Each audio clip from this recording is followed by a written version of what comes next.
അടുത്തത് നമുക്ക് ജാവയിലെ exception handling അല്ലെങ്കിൽ എറർ ഹാൻഡ്ലിംഗ് സെക്ഷൻ എങ്ങനെയാണെന്ന് നോക്കാം.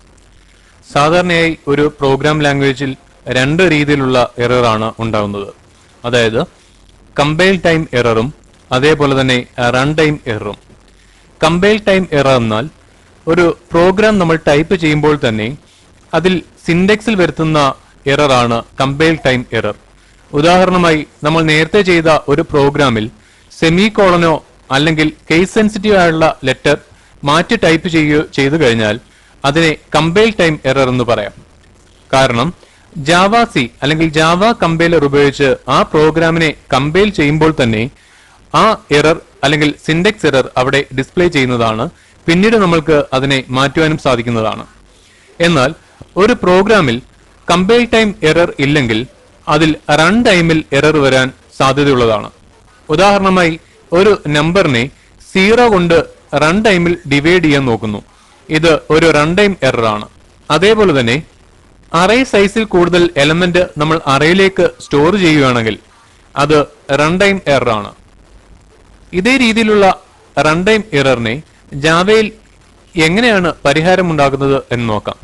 ഒരു ജാവ പ്രോഗ്രാമിൽ രണ്ട് സെക്ഷനാണുള്ളത്. അതായത് നമ്മൾ നേരത്തെ പഠിച്ച ട്രൈ സെക്ഷൻ അതേപോലെ തന്നെ ക്യാച്ച് സെക്ഷൻ. പ്രോഗ്രാം എന്തിനു വേണ്ടിയാണോ ചെയ്യുന്നത് പ്രോഗ്രാമിംഗ് സ്റ്റേറ്റ്മെന്റ് എല്ലാം തന്നെ ട്രൈ എന്ന ഈ ബ്ലോക്കിനുള്ളിലാണ് എഴുതേണ്ടത്. ട്രൈ എന്ന ഈ സ്റ്റേറ്റ്മെന്റ് എക്സിക്യൂട്ട് ചെയ്യുമ്പോൾ ഇവിടെ ഏതെങ്കിലും രീതിയിലുള്ള എറർ ഉണ്ടെങ്കിൽ ട്രൈ സ്റ്റേറ്റ്മെന്റിലെ അല്ലെങ്കിൽ ട്രൈ സെക്ഷനിലെ പ്രോഗ്രാം എക്സിക്യൂഷൻ അവിടെ നിർത്തിയതിനു ശേഷം ക്യാച്ച് സെക്ഷനിലെ പ്രോഗ്രാം വർക്ക് ചെയ്യുന്നതാണ്. അതായത് ഒരു റൺ ടൈം എറർ വന്നു കഴിഞ്ഞാൽ മറ്റുള്ള പ്രോഗ്രാമിംഗ് ലാംഗ്വേജ് ഹാങ് ആവുന്നതാണൊക്കെ ജാവ ഹാങ് ആവുകയല്ല. പകരം ട്രൈ സെക്ഷനിലെ പ്രോഗ്രാമിംഗ് എക്സിക്യൂഷൻ അവിടെ നിർത്തിയതിനു ശേഷം ക്യാച്ച് സെക്ഷനിൽ നമ്മൾ ആ എററിനെ ബേസ് ചെയ്ത് എന്ത് പ്രോഗ്രാമാണോ നൽകുന്നത് അത് വർക്ക് ചെയ്യുന്നതാണ്. ഒരു ജാവ പ്രോഗ്രാമിൽ ഒന്നിൽ കൂടുതൽ ക്യാച്ച് സെക്ഷൻ പറയാവുന്നതാണ്. അതായത് വ്യത്യസ്ത റൺ ടൈം എററിനെ ഹാൻഡിൽ ചെയ്യാനായി വ്യത്യസ്ത ക്യാച്ച് സെക്ഷൻ പറയാവുന്നതാണ്. ഇതിന്റെ സിൻടാക്സ് ഇതേ രീതിയിലാണ്. നമ്മൾ നേരത്തെ പഠിച്ച അതേ രീതിയിൽ തന്നെ ട്രൈ എന്ന സെക്ഷനുള്ളിൽ എന്തിനു വേണ്ടിയാണോ പ്രോഗ്രാം ചെയ്യുന്നത് അത് ട്രൈ എന്ന സ്റ്റേറ്റ്മെന്റിനുള്ളിൽ ടൈപ്പ് ചെയ്യുക. ഏതെങ്കിലും എറർ ഹാൻഡിൽ ചെയ്യാനുള്ള പ്രോഗ്രാം ഉണ്ടെങ്കിൽ അത് ക്യാച്ച് സെക്ഷനുള്ളിൽ ഇതേ രീതിയിൽ ടൈപ്പ് ചെയ്യുക. ഒന്നിൽ കൂടുതൽ റൺ ടൈം എറർ വരാൻ സാധ്യതയുണ്ടെങ്കിൽ അതിനായുള്ള ക്യാച്ച് സെക്ഷൻ ഇവിടെ ഇതേ രീതിയിൽ പറയാൻ സാധിക്കുന്നതാണ്. ക്യാച്ച് സെക്ഷൻ പറഞ്ഞതിന് ശേഷം ഫൈനലി എന്ന സ്റ്റേറ്റ്മെന്റ് ഇവിടെ ഇതേ രീതിയിൽ നൽകാവുന്നതാണ്. ഫൈനലി എന്നാൽ ട്രൈ സ്റ്റേറ്റ്മെന്റ് വർക്ക് ചെയ്ത് കഴിഞ്ഞതിന് ശേഷമായിരിക്കും ഫൈനലി എന്ന ഈ സ്റ്റേറ്റ്മെന്റിലെ പ്രോഗ്രാം വർക്ക് ചെയ്യുന്നത്. ജാവയിൽ റൺ ടൈമിൽ ഉണ്ടാവുന്ന ചില എക്സെപ്ഷൻ ഇവയൊക്കെയാണ്. അതായത് arithmetic exception, array index out of bounds exception, array stored exception, file not exception തുടങ്ങിയവ. ഇവ എങ്ങനെയാണ് ഒരു പ്രോഗ്രാമിൽ ഉപയോഗിക്കുന്നത് എന്ന് നോക്കാം. ഇതിനായി ഞാനൊരു പ്രോഗ്രാം ചെയ്യുകയാണ്.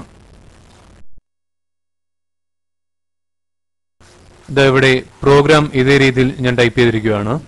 അതായത് ജാവ പ്രോഗ്രാമിൽ റൺ ടൈമിൽ ഉണ്ടാകുന്ന എററിനെ ഹാൻഡിൽ ചെയ്യാൻ വേണ്ടി എക്സെപ്ഷൻ ഹാൻഡ്ലിംഗ് പ്രോഗ്രാം ഇതേ രീതിയിൽ ചെയ്തിരിക്കുന്നു. ഇവിടെ ആദ്യമായി ക്ലാസ് ക്രിയേറ്റ് ചെയ്യുകയാണ്.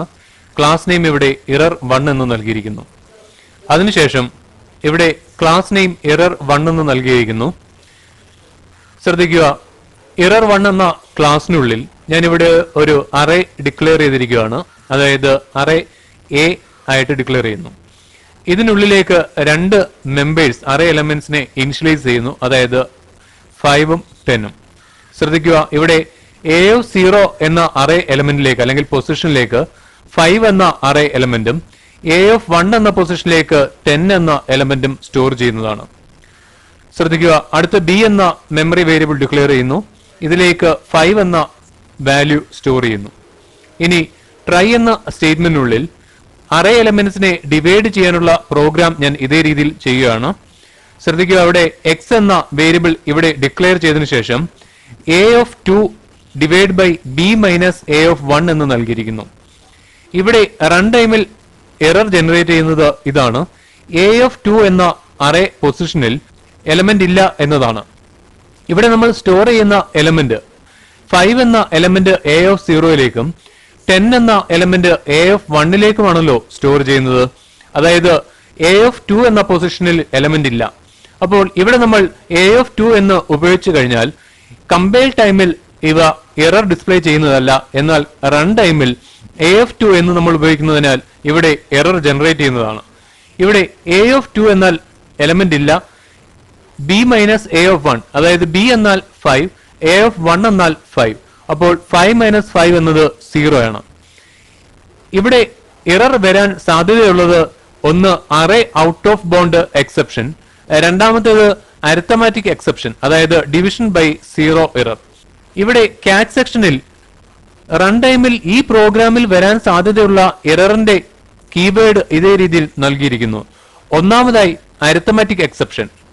ഇവിടെ മെസ്സേജ് ഞാൻ ഇതേ രീതിയിൽ നൽകിയിരിക്കുകയാണ്, അതായത് ഡിവിഷൻ ബൈ 0. രണ്ടാമത്തെ ക്യാച്ച് സെക്ഷനിൽ ഞാൻ നൽകിയിരിക്കുന്നത് array index out of bound exception ആണ്. അതായത് അറേയിൽ ഇല്ലാത്ത എലമെന്റ് ആണ് നമ്മൾ ഉപയോഗിക്കുന്നതെങ്കിൽ array index out of bound exception work ചെയ്യുന്നതാണ്. അങ്ങനെയെങ്കിൽ അറേ ഇൻഡെക്സ് എറർ എന്ന എറർ മെസ്സേജ് സ്ക്രീനിലേക്ക് ഡിസ്പ്ലേ ചെയ്യുന്നതാണ്. അടുത്തതായി അറേ സ്റ്റോർ എക്സെപ്ഷൻ. നമ്മൾ ഇവിടെ ഡിക്ലെയർ ചെയ്തിരിക്കുന്ന അറേ ടൈപ്പ് ഇന്റിജർ ആണല്ലോ, അതിലേക്ക് സ്റ്റോർ ചെയ്യേണ്ടത് ഇന്റിജർ നമ്പർ തന്നെ. എന്നാൽ അതിലേക്ക് സ്ട്രിങ്ങോ മറ്റേതെങ്കിലും ഡാറ്റ ടൈപ്പോ സ്റ്റോർ ചെയ്യാൻ ശ്രമിക്കുകയാണെങ്കിൽ അറേ സ്റ്റോർ എക്സെപ്ഷൻ എന്ന ഈ എക്സെപ്ഷൻ സെക്ഷൻ വർക്ക് ചെയ്യുന്നതാണ്. എന്നാൽ അതിനുശേഷം y എന്ന ഈ എലമെന്റിലേക്ക് a(1) ഡിവൈഡ് ബൈ a(0) എന്ന് നൽകിയിരിക്കുന്നു. a(1) എന്നാൽ 10 ഡിവൈഡ് ബൈ a(0), അതായത് 10 ഡിവൈഡ് ബൈ 5. ഇവിടെ y യുടെ വാല്യൂ ഡിസ്പ്ലേ ചെയ്യുന്നതാണ്. ശ്രദ്ധിക്കുക, ട്രൈ സെക്ഷനിൽ നമ്മൾക്ക് എന്ത് പ്രോഗ്രാം ആണോ ചെയ്യേണ്ടത് ആ പ്രോഗ്രാമിംഗ് സ്റ്റേറ്റ്മെന്റ് ഇതേ രീതിയിൽ തന്നെ ടൈപ്പ് ചെയ്യാവുന്നതും, എന്നാൽ ആ പ്രോഗ്രാം എക്സിക്യൂട്ട് ചെയ്യുമ്പോൾ അതിന് ഏത് ടൈപ്പ് എറർ ആണോ വരുന്നത് അതിനെ ഹാൻഡിൽ ചെയ്യാൻ വേണ്ടി ക്യാച്ച് സെക്ഷനിൽ അതിനനുസൃതമായുള്ള കീവേഡ് നൽകി എറർ ഹാൻഡിൽ ചെയ്യാനുള്ള പ്രോഗ്രാം നമ്മൾക്ക് ഇതേ രീതിയിൽ ചെയ്യുവാൻ സാധിക്കുന്നതാണ്. ഈ പ്രോഗ്രാം വർക്ക് ചെയ്യാം. ഇതിനായി ക്ലാസ് നെയിമിൽ തന്നെ പ്രോഗ്രാം ഞാൻ സേവ് ചെയ്യുകയാണ്, അതായത് error1.java. അതിനുശേഷം ഇതിനെ കമ്പൈൽ ചെയ്യുന്നു, അതായത് ഇവിടെ ഞാൻ javac എന്ന് നൽകുകയാണ്. ഇനി ക്ലാസ് നെയിം ഡോട്ട് ജാവ, അതായത് error1.java. ശ്രദ്ധിക്കുക, ഇവിടെ പ്രോഗ്രാം കമ്പൈൽ ചെയ്ത് കഴിഞ്ഞിരിക്കുകയാണ്. ഇനി ഇതിനെ റൺ ചെയ്യുന്നതിനായി ജാവ എന്ന കമാൻഡ് നൽകി ക്ലാസ് നെയിം നൽകുന്നു. ശ്രദ്ധിക്കുക, ഇവിടെ അറേ ഇൻഡെക്സ് എറർ എന്ന് ഡിസ്പ്ലേ ചെയ്യുന്നതും അതോടൊപ്പം തന്നെ വൈയുടെ ഔട്ട്പുട്ട്, അതായത് y = 2 എന്ന ഔട്ട്പുട്ട് ഇവിടെ ഡിസ്പ്ലേ ചെയ്യുന്നതുമാണ്. ശ്രദ്ധിക്കുക, ഇവിടെ അറേ ഇൻഡെക്സ് എറർ എന്ന് നമ്മൾ നൽകിയിരിക്കുന്നത് array index out of bound exception എന്ന ഈ ക്യാച്ച് സെക്ഷനുള്ളിലാണ്. ശ്രദ്ധിക്കുക, ഇവിടെ ആദ്യം വർക്ക് ചെയ്യുന്നത് ഈ സ്റ്റേറ്റ്മെന്റ് ആണല്ലോ, അതായത് a(2) എന്ന ഒരു ലൊക്കേഷൻ ഇല്ല. അതായത് ഇവിടെ 5 സ്റ്റോർ ചെയ്തിരിക്കുന്നത് a(0)ലും 10 സ്റ്റോർ ചെയ്തിരിക്കുന്നത് a(1)ലുമാണ്. എന്നാൽ a(2) എന്ന ലൊക്കേഷനിൽ എലമെന്റ് ഇല്ല, അല്ലെങ്കിൽ അങ്ങനെ ഒരു സ്ക്രിപ്റ്റ് ഇല്ല. അതിനാൽ ഇവിടെ array index out of bound exception എന്ന ഈ സ്റ്റേറ്റ്മെന്റ് ആയിരിക്കും ആദ്യം വർക്ക് ചെയ്യുന്നത്. അതിനാൽ ട്രൈ എന്ന ഈ സ്റ്റേറ്റ്മെന്റിനുള്ളിലെ പ്രോഗ്രാമിംഗ് എക്സിക്യൂഷൻ അവിടെ എൻഡ് ചെയ്തതിനു ശേഷം ക്യാച്ച് സെക്ഷനിലെ ഈ സ്റ്റേറ്റ്മെന്റ് കണ്ടിന്യൂ ചെയ്യുന്നതാണ്.